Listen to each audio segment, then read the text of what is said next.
सुधा समाधान।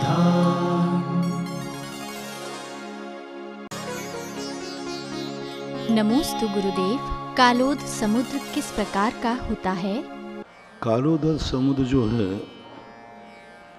वो धातकी खंड को घेरे हुए है।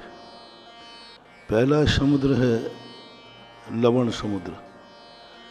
लवण समुद्र वलयाकृत चारों तरफ से चूड़ी के आकार का जम्बू द्वीप को घेरे।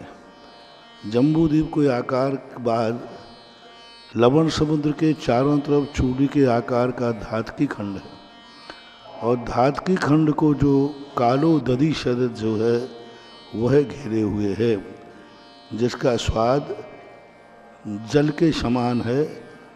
ये लवण समुद्र का स्वाद तो खारा है, लेकिन कालोदधि शब्द जल का समुद्र के जल का स्वाद पानी के समान है, इसलिए ऐसा माना। नमोस्तु गुरुदेव। तीर्थंकरों के समशरण में भव्य जीवों के प्रवेश होने की क्या विधि है? समूषण में विधि होती है, बहुत विनयशील नम्रशील आसन भव भी जाते हैं। वहाँ सबसे पहले मानस्तंभ को देख करके ही विनय भाव जागृत होता है। वो बिना मानस्तंभ को प्रदक्षिणा लगा करके उनकी वंदना करते हैं, चारों दिशाओं के भगवानों की। वहाँ से जाकर के अंदर चैत्य वृक्ष होते हैं, उनकी वंदना करते हैं और अंत में जो अभव होता है वो श्रीमंडप के बाहर रुक जाते हैं और जो भव्य होते हैं वे श्रीमंडप में जाकर के वंदना करते हैं। भगवान की ऐसी परिधि होती है, गंधकुटी के पास जाकर के भगवान की परिक्रमा देकर वंदना करके सभी लोग अपने अपने कोठों में विराजमान हो जाते हैं। विनय कहीं वहाँ पर द्रव्य आदि चढ़ाने का प्रावधान देखने में नहीं आया, लेकिन एक स्थान पर उल्लेख मिला कि चक्रवर्ती ने अष्टद्रव्य से भगवान की पूजाएं की। दूसरा उल्लेख पूज्यवर समंत्रभद्र महाराज ने समूषण के अंदर एक मेंढक को पाखुड़ी ले जाने का लिए बेका प्रमोद मत्ता कुसुमो नैकेन राजगृह, तो अष्टद्रव्य का उल्लेख समूषण में लोग अष्टद्रव्य लेके जाते हैं और अष्टद्रव्य से भगवान की पूजा करते हैं। चैत्य भक्ति में भी आया शब्द। तो जो श्रावक लोग हैं वो अष्टद्रव्य से पूजा करते हैं। त्रियंश मनुष्य जो हैं, त्रियंश मुनिराज आरिका आदि ये नहीं करते।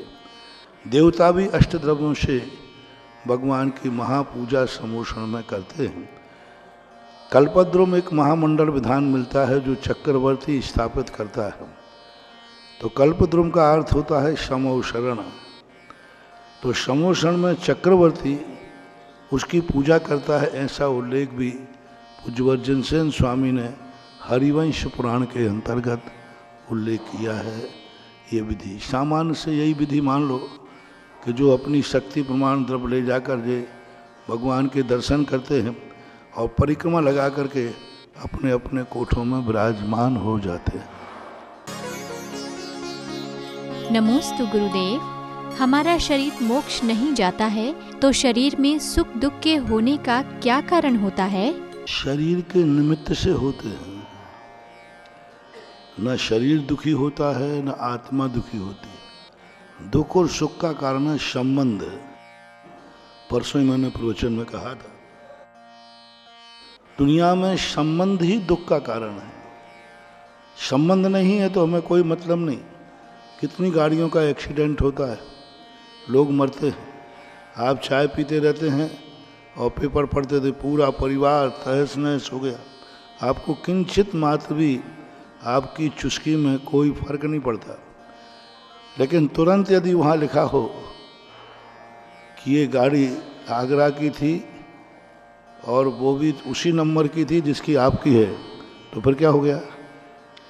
यानी आप एक्सीडेंट से दुखी नहीं हैं, आप संबंध से दुखी हैं।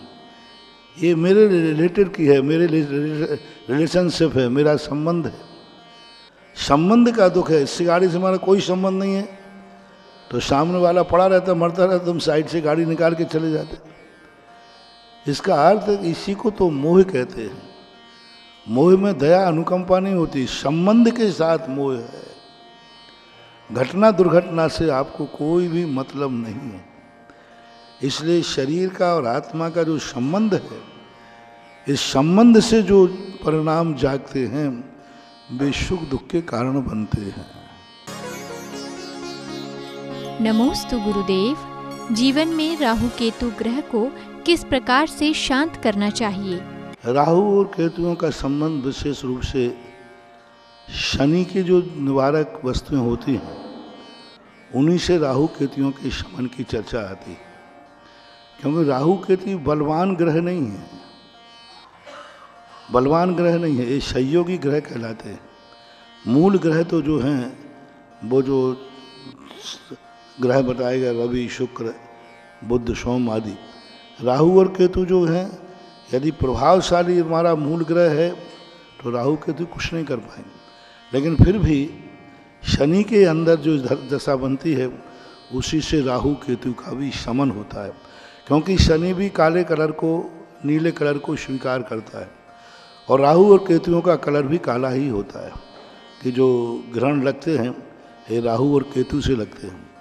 तो दोनों का कलर एक होने से, दोनों की जाति एक होने से दोनों को शनि के अंदर मान करके उसका निवारण कर दिया जाता है। नमोस्तु गुरुदेव। निगोदिया जीव निरंतर दुखी क्यों रहते हैं? वो दुखी इसलिए रहते हैं कि जब वो मनुष्य त्रेंज पर्याय में रहते हैं तो सदा दूसरों को दुख देते रहते हैं। जो सदा दूसरों को दुख देगा वो सदा दुखी रहेगा। और वो क्षेत्र के तो उसको ऐसे वातावरण बनाया जाता है। जेल में यदि जेली को सारी सुविधाएं दी जाएं, उसको जेल की कोठरी में बढ़िया एसी लगा दिया जाए, डनलप का गंडा लगा दिया जाए, बढ़िया वहाँ चाय नाश्ता सबकी व्यवस्था की जाए, तो सारे संसार के बेरोजगार कहाँ पहुँच जाएंगे? तो वहाँ चला करके उनको दुख देने के लिए ऐसा बनाया जाता है जिससे वो अधिक दुखी हों। उनको मच्छर काटे, उनको गर्मी लगे, पंखा लगा दिया तो ठीक, वो यातना ही तो उसकी सजा है। तो नरकों में जो क्षेत्रकृत वेदना होती है वही वेदना उनको देने के लिए तो वहाँ भेजा गया है, वो सब उनकी सजा के अंतर्गत आता है। नमोस्तु गुरुदेव। कौन से कर्म उदय के कारण हम आचार्य श्री विद्यासागर जी महाराज को आहार नहीं दे पाए थे? ऐसा कोई पर्टिकुलर नंबर वाला पुण्य नहीं है जिस पे लिखा हो आचार्य विद्यासागर को दान देने वाला पुण्य ऐसा कोई नाम नहीं लिखा है। अब दानांतराय कर्म का उदय होता है, कभी कभी व्यक्तिगत भी होता है। उसी चौके में एक महाराज गए तो उनका अंतराय हो गया, उसी चौके में दूसरे दिन गए वो महाराज तो उनका अंतराय नहीं हुआ, तीसरे दिन फिर वही महाराज गए पहले दिन वाले तो फिर अंतराय हो गया। ऐसा हुआ, कई बार हुआ। एक महाराज का एक चौके में 8 बार अंतराय हुआ और वो महाराज पड़ गए जाए और अंतराय आना पक्का है, और दूसरे महाराज जाएं तो बढ़िया हाल हो जाए। किसी का भी अंतराय नहीं आवे, बस उनका पड़गान हुआ और अंतराय वहां आया।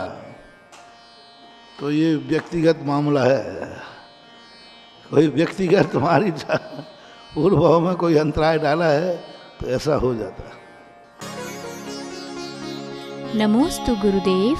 मनुष्यों के जीवन में संक्लेश होने के कारण उन्हें आयु कर्म का बोध होता है, तो क्या ऐसे में सभी मनुष्यों का अकाल मरण होता है? पूज्यवर वीरसेन स्वामी महाराज ने 2 प्रकार के अकाल मरण की चर्चा की। उदीर्णा की, निषेक उदीर्णा, क्योंकि आयु कर्म जो है सदा निषेक उदीर्णा के साथ ही उदय में आता है। तो निषेक उदीर्णा तो देवों की, नारकियों की, तीर्थंकरों की भी होती है। स्थिति उदीर्णा की जहाँ चर्चा आती है तो उस स्थिति उदीर्णा के लिए तीर्थंकरों को असंख्यात वर्ष आयु वालों को, इनको छोड़ करके सभी की स्थिति उदीर्ण होने का निषेध नहीं है। आज वर्तमान में संक्लेश भी है और भी कई चीज़ें हैं जिन कारण से नियम से अकाल की स्थिति बनती है। पूर्ण आयु आज के समय पर भोगना दुर्लभतम दुर्लभ ही है, क्योंकि आगम में नहीं कहा है सुत, मैं नहीं कह सकता हूँ, ऐसा नहीं कहा कि पंचम काल के लोग पूर्ण आयु नहीं भोगेंगे, निषेध नहीं है, लेकिन वर्तमान में जो परिप्रेक्ष्य में है उसमें आयु कर्म की उदीर्णा निश्चित है। अब संक्लेश दो प्रकार का होता है। एक संक्लेश तीर्थंकर प्रकृति के बंध का भी कारण है, लेकिन उस संक्लेश के साथ आयु कर्म की उदीर्णा नहीं की। पूज्यवर वीरसेन स्वामी महाराज ने धबला जी में कहा, तीव्र संक्लेश परिणामों से तीर्थंकर प्रकृति का बंध होता है। अब तीव्र संक्लेश परिणाम क्या है? जगत के दुख। जगत के दुख कैसे दूर हों, जगत का कल्याण कैसे हो? जैसे अपन लोग किसी दुखी देख के रखे आंखों में आंसू आ जाए, हे भगवान इसका दुख दूर कैसे हो? तो ऐसे परिणामों से आयु कर्म की उदीर्णा नहीं कही है। आयु कर्म की उदीर्णा उन संक्लेशों से कही है जिसमें स्वयं और पर का विनाश का संक्लेश हो। तो संक्लेश दो प्रकार के हैं, एक स्वयं और पर हित का संक्लेश। आज सामायिक छूट गई, आज मंदिर नहीं जा पाए, माँ जी को क्या दुख हो रहा है, अरे राम आज हमारा भगवान छूट गए, आज मेरा अभिषेक छूट गया, आज हमारी माला छूट गई, आज मैं सामायिक नहीं कर पाए। तो अंतो डज्झामी प्रतिक्रमण में यदि संक्लेश को ही हम आयु कर्म की उदीर्णा का कारण मानेंगे तो प्रतिक्रमण में नियम से आयु कर्म की उदीर्णा होगी, क्योंकि प्रतिक्रमण में बिना संक्लेश के प्रतिक्रमण होता ही नहीं है। काय का संक्लेश? दोष का। अरे मेरे से आज ये दोष लग गया, अब उसमें अंतो डज्झामी है कि नहीं?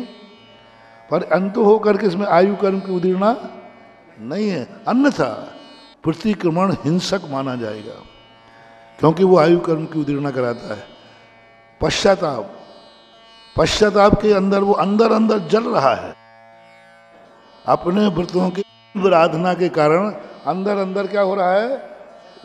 जल रहा है। जज्झामी का अर्थ क्या है? जल रहा है। तो अब ये जलना भी संक्लेश है, लेकिन इस संक्लेश में आयु कर्म की उदीर्णा नहीं होगी।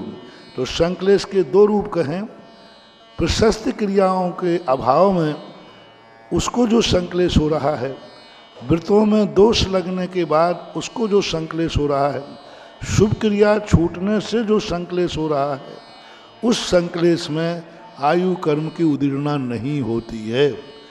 स्वघाती और परघाती यदि संक्लेश है तो आयु कर्म की उदीर्णा उसमें निश्चित होगी।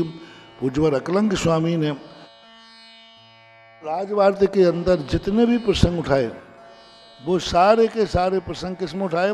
स्वघाती और परघाती प्रसंग राजवार्तिक में दिए हैं।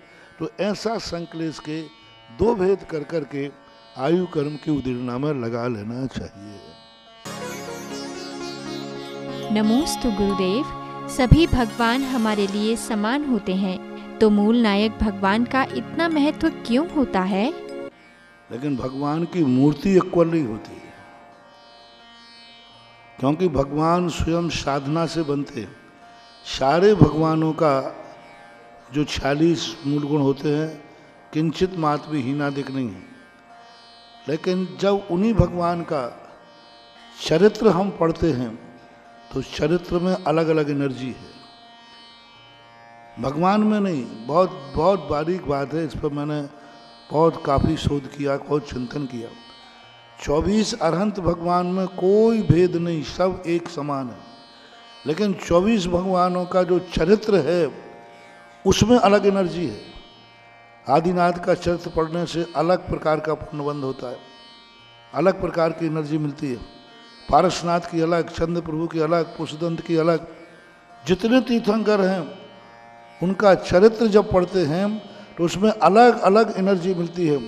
पारसनाथ का चरित्र पढ़ते ही कितने बार रोंगटे खड़े होते हैं, कितने बार आत्मा में आनंद की अनुभूति होती है, कितना भाव भगवान के प्रति क्षमता भाव का परिणाम जागता है, कितना जागता समता भाव का।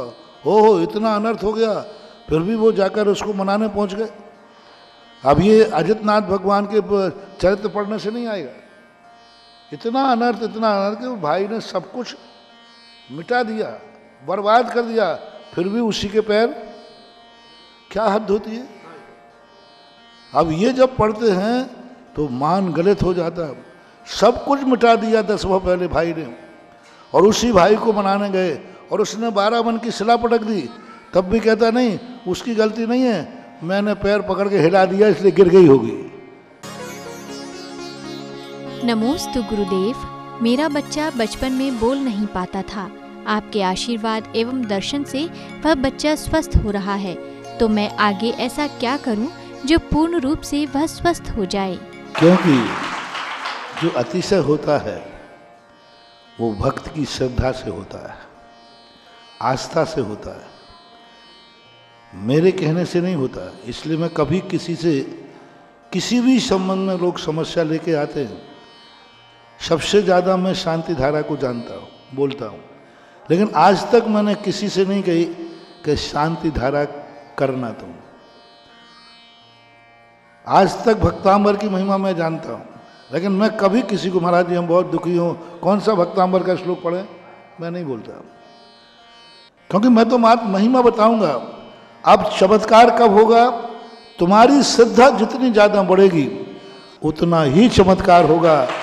इसलिए मैं चाहता हूँ कि मैं बोलूँगा तो चमत्कार नहीं है, और तुम मानोगे तो चमत्कार ही चमत्कार है।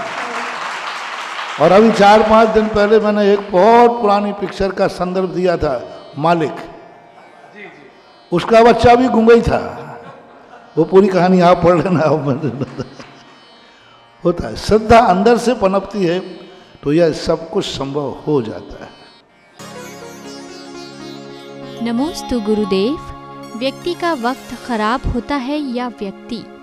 वक्त का भी संयोग होता है। कोई भी कार्य एक कारण से नहीं होता। वक्त भी साथ में मिले, पुरुषार्थ भी साथ में हो, दोनों जब एक साथ हो जाते हैं तब सफलता मिलती है। वक्त जब साथ नहीं देता है तो भावनाओं को इतना प्रबल करना चाहिए कि वक्त पलट जाए और भावना जीत जाए। सुधा समाधान।